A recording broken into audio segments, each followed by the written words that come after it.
आज प्रेस हम लोगों ने इसलिए रखा है कि जो माननीय प्रशांत किशोर जी ने जो आरोप लगाए हैं, तो हम लोग का भी मांग है कि उन पे कार्रवाई हो और जिन पे आरोप लगा है वो बिंदुवार आकर के अपना जवाब दें, अपनी स्थिति को स्पष्ट करें कि वो जो आरोप लगा है सही है या गलत है। दूसरा, अभी जनसुराज की तरफ से हम लोगों ने पूरे जिला में नहीं पूरे बिहार में पद यात्रा का शुरुआत किया है।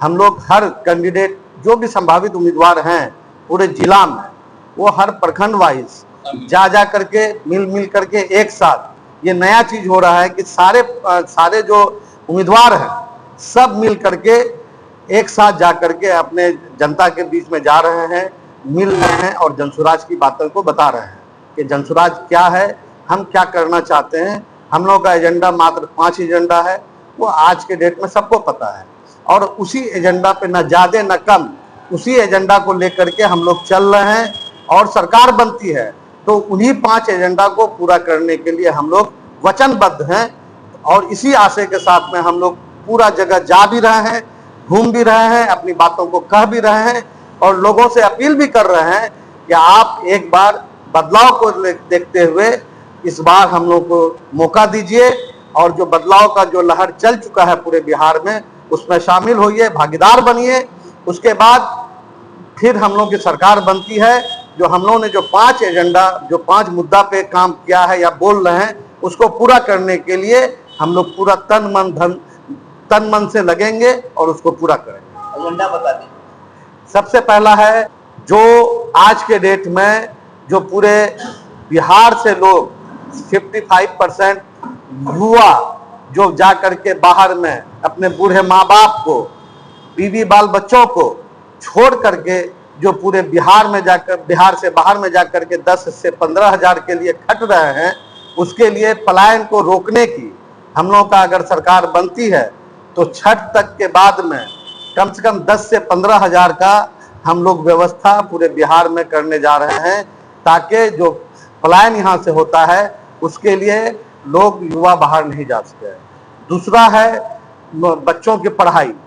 जो 15 साल के बच्चे होंगे आज के डेट में, चाहे वो सरकारी स्कूल में पढ़ रहे हैं या वो अगर प्राइमरी स्कूल में भी पढ़ना चाहते हैं, तब तक जब तक के सरकार एक व्यवस्था पढ़ाई में स्थापित नहीं कर दे, तब तक के लिए बच्चों को 15 साल तक के बच्चों का सरकार खर्चा उठाएगी। तीसरा है कि बूढ़े लोगों के लिए जो 60 साल से ऊपर के विधवा, बुजुर्ग महिलाएं या पुरुष हैं, उसके लिए जो वृद्धा पेंशन हम लोग कहते हैं, तो वृद्धा पेंशन में 1100 रुपया आज जो भी क्रेडिट ले इस 1100 के लिए। लेकिन ये बात सबको ही जानते हैं कि माननीय प्रशांत किशोर जी 3 साल से पैदल चलने के क्रम से ही 2000 का मांग कर रहे हैं और अपने घोषणाओं में भी 2000 के लिए उन्होंने कहा है कि जब मेरी सरकार आएगी तो हम 2000 तक का मतलब वृद्धा पेंशन देंगे। उसके दबाव में बिहार सरकार ने 1100 भी कर दिया है। हम लोग उससे भी संतुष्ट नहीं हैं। अगर सरकार हम लोग की आती है तो पहले ही कमेटी में, पहले ही मीटिंग में उसको 2000 रुपया कर दिया जाएगा। चौथा है, जो माताएं बहनें काम नहीं कर पा रही हैं, आज जीएलजी के माध्यम से, ग्रुप लोन के माध्यम से माता बहनों को 24 से 28% का इंटरेस्ट देना पड़ता है बैंकों में। तो हमारी सरकार कहती है ऐसी माताएं बहनें या ऐसे लोग जो काम करना चाहते हैं उसको सरकार 1 लाख से 5 लाख तक का ऋण मुहैया कराएगी और वो 4% का इंटरेस्ट दर होगा और वो इंटरेस्ट दर सरकार बियर करेगी। और 5वां मुद्दा है, चूंकि आज 25-30 सालों से लोन, किसान लोन जिसको कहते हैं केसीसी, वो सिविलाइज ढंग से नहीं बढ़ पा रहा है, जिसके चलते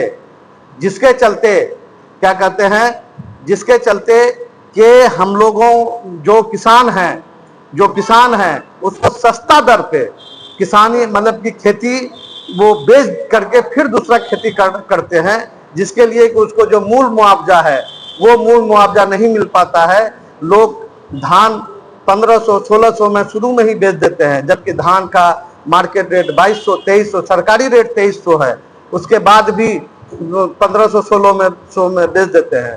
तो ऐसे किसान जो किसानी करना चाहते हैं, ऐसे किसानों को 1 लाख से 5 तक का भी उसको लोन दिया जाएगा और उसकी भी इंटरेस्ट राशि 4% होगी और वो भी सरकार बेयर करेगी।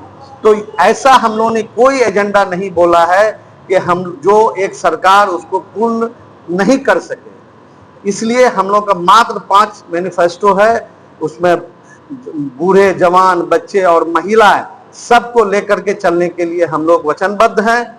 इसलिए हम लोगों ने 5 ही मैनिफेस्टो रखा है। उसको देखते हुए हम लोगों ने इसके लिए और उसकी शुरुआत हम लोगों ने लाभ कार्ड के माध्यम से शुरुआत भी कर दिया है। आज सब कोई, जितने भी संभावित प्रत्याशी हैं प्लस जितने भी पदाधिकारी हैं, सब गांव-गांव जाकर के कार्ड के माध्यम से हम लोग ने एक लाभ कार्ड बना करके उसको दे रहे हैं। ऐसे व्यक्ति जिनके पास में लाभ कार्ड रहेगा तो वो लोग, अगर सरकार बनती है तो हम उन लोगों को फर्स्ट प्रायोरिटी में उसको जो भी सुविधाएं हम बोल रहे हैं उसको तुरंत के माध्यम से दिया जाएगा। तो इसके लिए हम लोग लाभ कार्ड भी बना रहे हैं और ऐसी कोई घोषणा नहीं कर रहे हैं कि जो हम पूरा नहीं कर सकते हैं।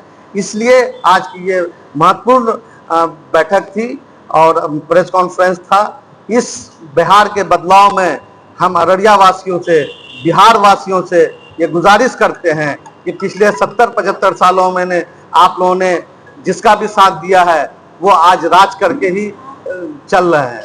आज हम लोग बिहार बदलने के लिए आए हैं, तो आप लोगों से अनुरोध है कि इस मुहिम में जुड़िए और अपने बच्चों के उस चीज को पूरा कर सकें। धन्यवाद। प्रेस कॉन्फ्रेंस के दौरान आपने जनसुराज के सूत्रधार के विषय में बताया कि एनडीए के बड़े नेताओं पर आरोप लगाया गया। अभी एक नया मामला आया है, अशोक चौधरी का नाम आ रहा है, जो जमीन को लेकर का आरोप लगाया है। उसको क्या करें, आरोप प्रत्यारोप चल रहा है जी। नहीं, जो भी चीज माननीय प्रशांत किशोर जी ने बोला है वो बैंक अकाउंट डिटेल भी दिए हैं, वो उस ट्रस्ट का नाम भी बताए हैं, उनकी बेटी, उनकी समधन, और वो बहुत रिस्पेक्ट से उनके जो संदीप ब्रोकरेट्स थे उनका बहुत इज्जत के माध्यम से भी कहा कि हम आपकी बहुत इज्जत करते हैं, आपका नाम आना ये दुर्भाग्यपूर्ण है। तो जो ये मुद्दा आ रहा है तो उनको खुद चाहिए कि इस पे वो एक प्रेस कॉन्फ्रेंस के माध्यम से या अपने जवाब में जो भी बिंदुवार जो मुद्दा हम लोग उठाए हैं उस पे वो लोग आकर के बात करें कि भाई ऐसा नहीं ऐसा है। हम लोग को जो लग रहा है वो चीज हम लोग बोल रहे हैं। आज देखिए कि लोग बोलते थे कि ये भाजपा की बी टीम है। मैं आज कहना चाहता हूं आपके माध्यम से कि जो लोग बोलते थे